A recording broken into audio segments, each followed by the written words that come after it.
Guys, meron tayong Honda CR-V, so 2018 model.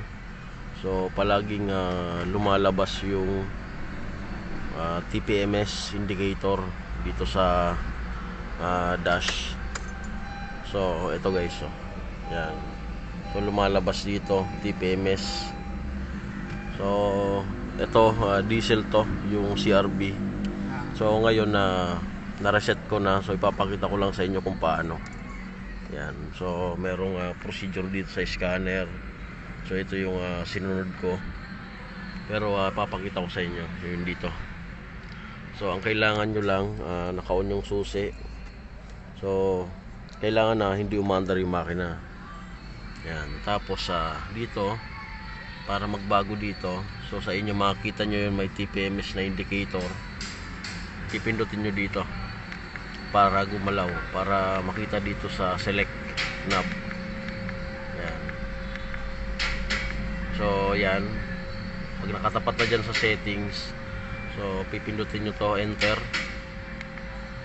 Yan. Tapos sa vehicle settings, enter pa rin.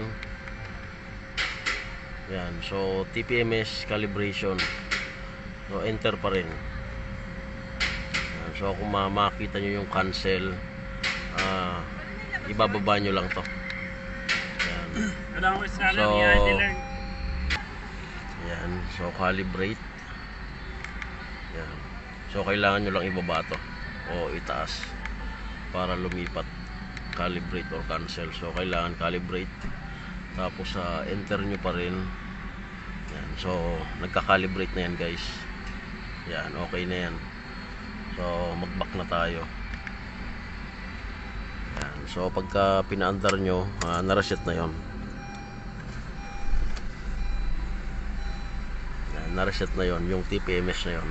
So ganoon lang naman na mag-reset ng TPMS ng Honda CR-V 2018 model, so diesel. So like and subscribe. Thank you.